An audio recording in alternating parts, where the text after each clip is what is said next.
Berkah pada umur itu bukan dengan panjang masa, banyaknya malam dan siang. Orang yang umur berberkah itu bukan orang yang berumur banyak. Misal berumur 70 tahun, 90 tahun, itu bukan berkah. Bukan berkah. Wa innamal barakah fil umur an tashabahul inayah wal hidayatu wat taufiq wal qabul. Nah, berkah umur itu bahwa menyertai akan umur itu pertolongan Allah, hidayah Allah, taufik kemudahan beribadah dan diterimanya ibadah. Nah, itu orang yang umurnya berkah.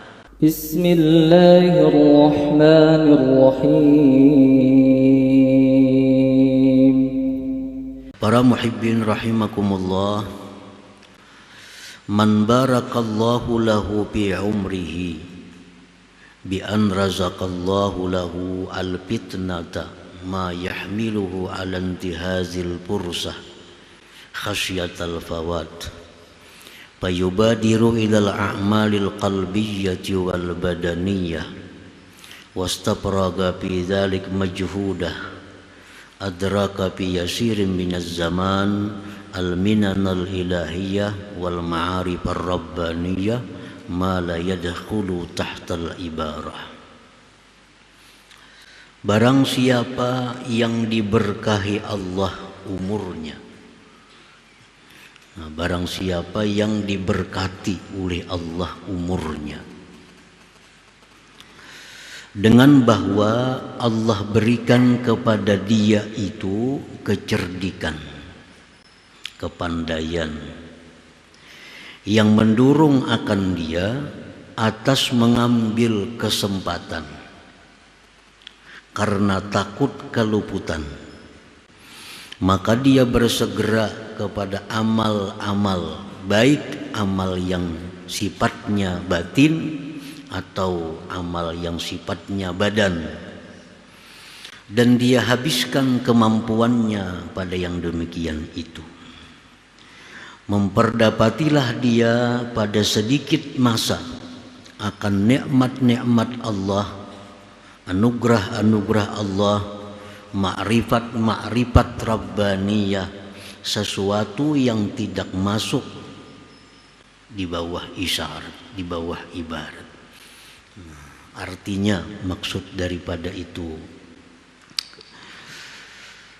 kalimat-kalimat tadi adalah bahwa orang yang diberi Allah keberkahan umur, orang itu diberi Allah kecerdikan, kepandaian. Nah, dengan kepandaian itu dia bisa mengambil waktu yang dia gunakan untuk beribadah, baik ibadahnya itu ibadah qalbi, ibadah batin, atau ibadah zahir. Nah, karena kepandaiannya menggunakan waktu, maka dia memperdapati dari masa yang sedikit akan keberkahan, akan anugerah, akan makrifat yang tidak bisa dibilang, disebutkan oleh suatu ibarat. Nah, para muhibbin rahimakumullah, setiap waktu, setiap keadaan itu ada tuntutan zikir di dalamnya. Nah, orang-orang yang cerdik di dalam hal ini, dia bisa menggunakan kesempatan itu dengan zikir yang dituntut pada waktu itu. Nah, dengan demikian maka zikir-zikirnya, ibadah-ibadah orang ini menjadi bernilai besar, menjadi berharga tinggi di sisi Allah Subhanahu wa ta'ala. Nah, semua zikir itu bagus, baik zikir bentuknya tahlil la ilaha illallah, atau zikir sifatnya qiraatul Quran, bagus. Baik zikir yang bentuknya salawat itu bagus. Baik zikir yang bentuknya tasbih subhanallah itu bagus.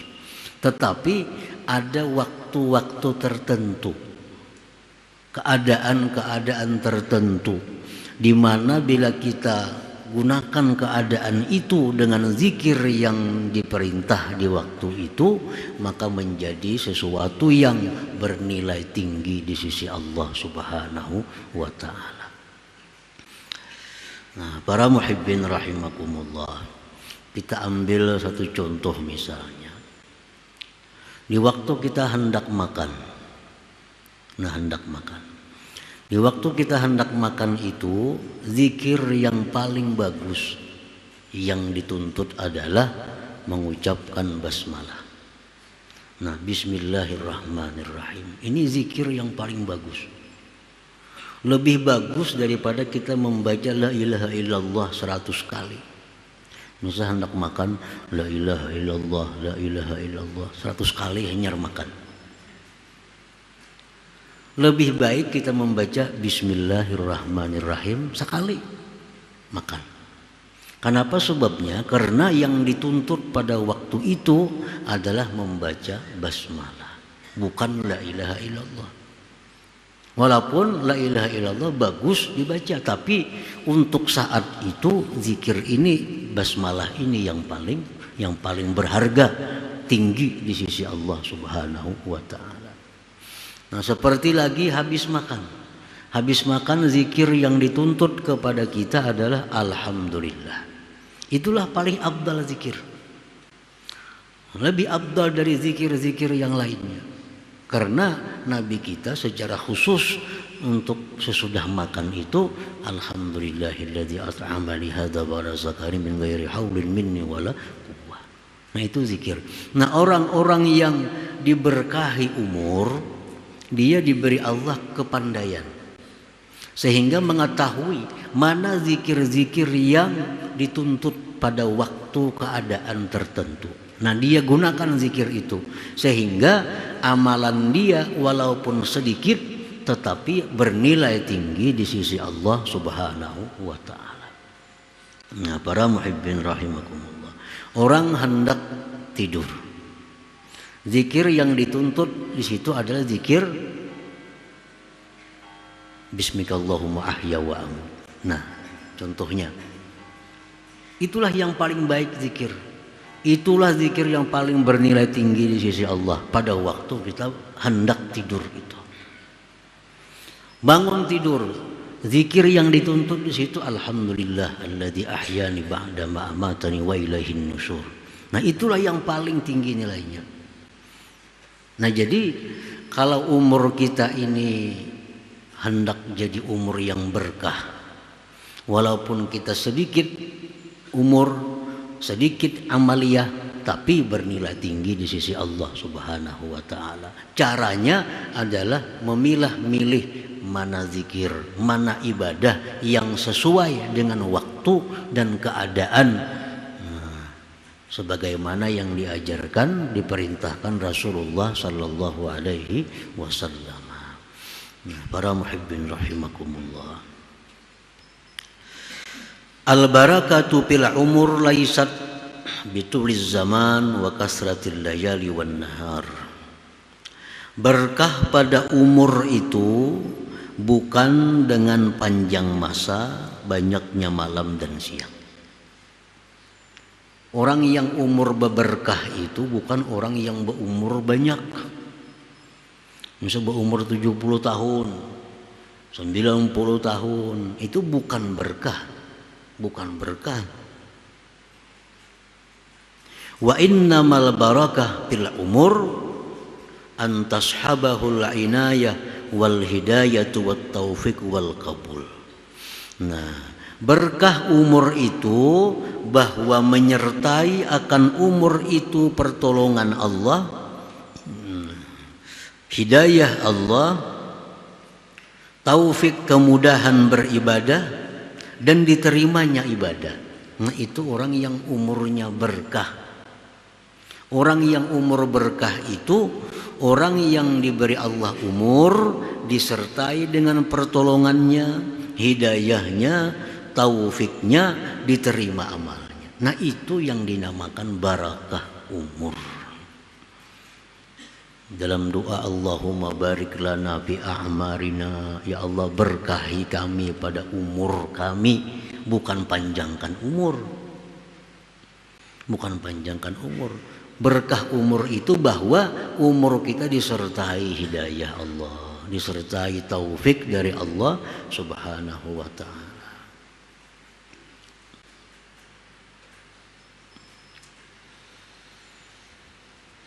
Fayahsulu lahu bitilka minal ulum wal ma'arif ma la talhaquhul isyarah. Maka hasillah bagi dia dengan demikian itu inayah, hidayah, taufik dan kabul tadi, ilmu-ilmu, ma'rifat-ma'rifat yang tidak bisa dihubungi oleh isyarah, yang kada bisa digambarkan oleh suatu gambaran. Artinya kalau umur kita ini berkah, maka apa yang kita dapatkan itu kada bisa digambarkan dengan suatu gambar, kada bisa dijelaskan dengan suatu isyarat.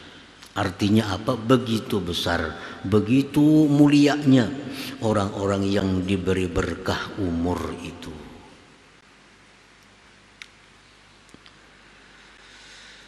Fayartafi'u lahu fi syahrin masalan ma la yartafi'u li ghairihi fi alfi syahr. Maka naiklah derajat orang itu pada 1 bulan misalnya, sesuatu yang tidak naik bagi yang lainnya pada 1000 bulan.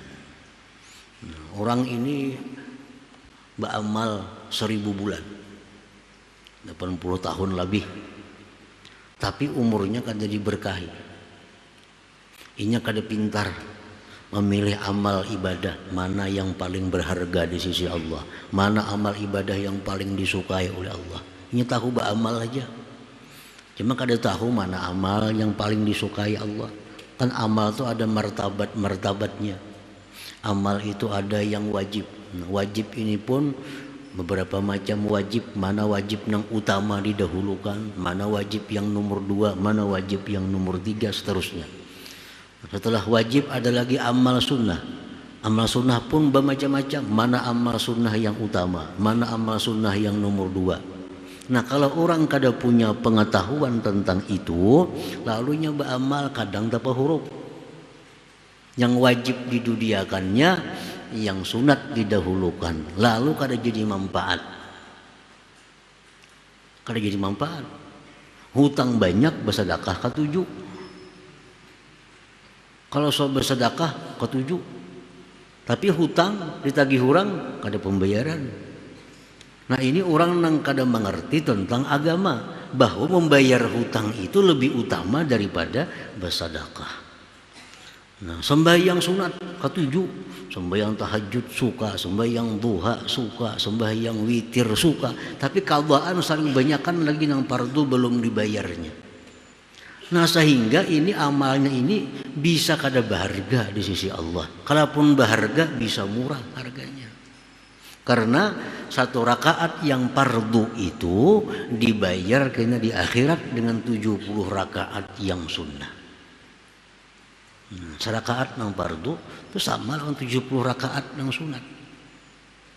Kita misal kada sembahyang zuhur. Zuhur itu 4 rakaat. Kata gue sembahyang witir, kata gue sembahyang tahajud. 70 rakaat kita sembahyang witir hanya 1 rakaat zuhur. Nah kalau inya punya kecerdikan, nah umur yang berkah yang disertai hidayah petunjuk dari Allah, tentu dia akan memilih sembahyang fardu karena nilainya tinggi. Nah demikian ibadah-ibadah itu ada tingkatan-tingkatannya. Orang yang umur berkah itu dia pandai menggunakan kesempatan itu. Nah, walaupun sedikit umurnya, sedikit amalnya, tapi nilainya tinggi di sisi Allah Subhanahu wa ta'ala.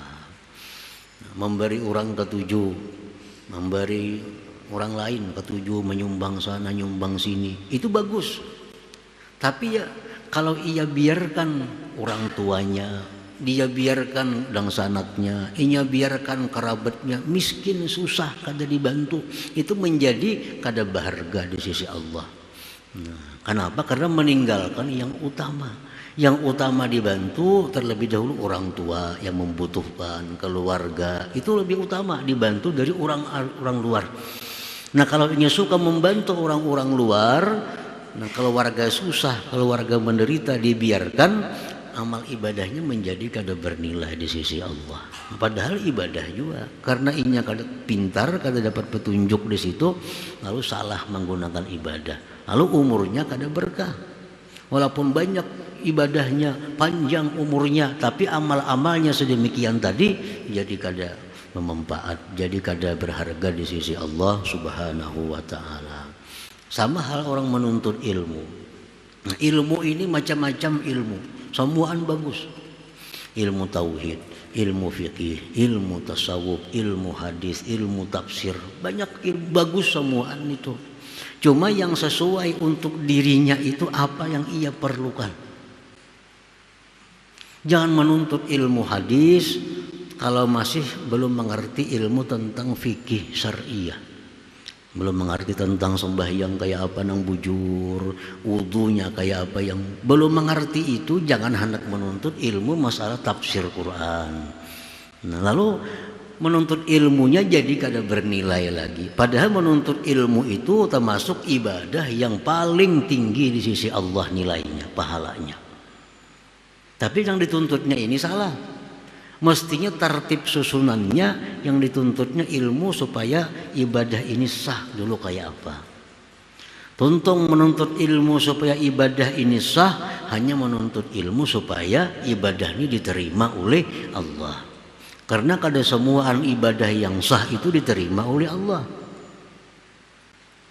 Nah, tuntut ilmu supaya ibadah ini jadi sah dulu. Sudah biris, hanya tuntut supaya ibadah ini diterima oleh Allah Subhanahu wa taala. Nah, itu cara menuntut ilmu. Kalau menuntut ilmu ini kada sesuai tertibnya, aturannya, walaupun itu ibadah, jadi kada berharga lagi. Nah, para muhibbin rahimakumullah. Laisal ibratu bikasratil azkar wal aurad, wa innamal ibratu bikasratil ujuri wal amdad. Bukanlah yang dipandang itu banyak zikir, banyak wirid, nah, tetapi yang dipandang itu banyak pahala dan banyak faidah. Nah, jika amalan kita hari-hari ini kada dipandang banyak zikirnya, banyak wiridnya, tapi yang dipandang itu kayak apa supaya amalan itu banyak pahalanya, banyak faidahnya, supaya umur ini jadi berkah. Ini tadi kita beribadah semalaman sama orang beribadah 80 tahun. Seperti orang Lailatul Qadar, itu kan Lailatul Qadar khairun min alfi syahr. Kita beribadah semalaman tapi pas Lailatul Qadar, sama orang lain beribadah 80 tahun lebih. Nah, ini yang berkah umur. Semalaman aja kita beribadah. Seperti lagi ibadah yang namanya tafakkur. Tafakkur sa'a khairun min ibadati sana. Tafakkur sesaat nilainya lebih tinggi dari beribadah setahun tanpa ada tafakkur. Nah, tafakkur menggunakan pikir, tafakkur tentang keagungan Allah. Sesaat, Allah ini maha besar, Allah ini maha agung, Allah ini maha kuasa dengan ciptaan-ciptaannya. Sesaat kita tafakkur, pahalanya lebih daripada kita ibadah setahun. Bahkan sampai lebih daripada 70 tahun menurut satu riwayat. Nah, jadi tafakkur itu merupakan ibadah andalan. Tafakkur sesaat lebih baik dari ibadah sekian tahun. Nah, jadi ibadah itu yang dicari bukan banyaknya, yang dicari banyak pahala dan faidahnya. Laisal ibrah bikasratil azkari wal aurad, wa innamal ibrah bi kasratil ujur wal amdad. Qad yakunu dzikrul qalil aksara madadan wa ajra minaz dzikril katsir. Nah, terkadang zikir yang sedikit lebih banyak faidahnya, lebih banyak pahalanya daripada zikir yang banyak. Nah, kenapa sebabnya? Karena zikir ini walaupun sedikit, tapi ini perintah dari Rasulullah, dan keadaannya keadaan yang demikian, waktunya waktu demikian tadi. Macam kita hendak makan, ada doa Rasulullah. Kita hendak masuk ke dalam WC, ada doa, zikir yang disuruh Rasulullah. Nah, itu tuh lebih baik. Walaupun pendek, lebih baik daripada kita hendak ke WC misal baca apa pada tengah jam dahulu. Nah, pahalanya ganal yang itu. Karena itu sesuai dengan keadaan waktu yang disuruh Rasulullah SAW bacaannya ini, zikirnya ini. Nah, para muhibbin rahimakumullah. Jadi umur yang diberikan Allah kepada kita, ada orang yang diberkahi Allah umur, ada manusia yang tidak diberkahi umur. Nah, orang yang kada diberkahi umur ini ialah orang-orang yang menggunakan umur dalam hal yang tidak ada manfaat bagi dia di akhirat nantinya. Setiap umur yang kita gunakan dalam hal yang tidak ada pahala, dalam hal yang tidak ada manfaat di akhirat, itu adalah hilangnya berkah umur. Dan umur yang diberikan Allah ini akan dipertanggungjawabkan oleh setiap orang di hadapan Allah Subhanahu wa ta'ala. Ditanya oleh Tuhan berapa umur. Nah, Rasulullah SAW bersabda, la tazulu qadama abdin yaumal qiyamah hatta yus'ala an arba' an umrihi fima yafna wa an jasadihi fima abla wa an malihi min aina akhazahu wa bima anfaqah wa min ilmihi maza amila bih. Rasulullah SAW bersabda, tidak bergerak dua kaki seorang hamba pada hari kiamat itu di padang mahsyar, sehingga ditanya dia tentang 4 hal. Pertanyaan yang pertama ditanyakan kepada kita sebelum pertanyaan yang rinci-rincinya, 4 pokok, 4 judul yang ditanya oleh Allah. Yang pertama kali ditanyakan Allah tentang umur, fima yafna. Berapa umur? Kemana umur itu habis kau gunakan? Nah, ini yang ditanyakan pertama oleh Allah kepada setiap manusia. An umrin fima yafna. Berapa umur? 60 tahun. Kemana menggunakan? Nah, setiap orang tentu punya jawaban yang lain-lain sesuai dengan keadaannya hidup di dalam dunia. Orang yang petani, dia akan jawab Allah, umur 60 ulun habiskan behuma. Kada kau berdusta, kada kau bakulim ya kita. Nang pedagang berapa umur? 60. Kemana habis digunakan? Berdagang. Orang yang jadi pegawai berapa umur? 60. Kemana menggunakan? Kantor hari-hari. Pegawai. Orang yang ahli ibadah berapa umur? 60 tahun. Kemana menggunakan? Ibadah. Dari sekian banyak pekerjaan hanya satu yang selamat, yaitu orang yang menggunakan umur untuk ibadah. Lain pada ibadah masuk neraka. Kenapa sebabnya? Karena Allah berfirman, tidak aku ciptakan jin dan manusia melainkan untuk beribadah kepadaku. Petani, pedagang, pegawai, apapun, bila menggunakan umur selain pada ibadah akan mendapat hukuman dari Allah Subhanahu wa ta'ala. Nah, itu pertanyaan yang pertama. Berapa umur? 60 tahun. Kemana menggunakan? Berdagang. Untuk apa ikan berdagang? Berdagang untuk apa? Nah, di situ Apakah hanya berdagang itu untuk mencari kekayaan? Apakah hanya berdagang untuk supaya dapat rezeki, untuk supaya beribadah? Apakah dia, nah di situ yang akan menentukan nasib orang ini. Apa pekerjaan? Bertani. Untuk apa bertani? Untuk apa bertani?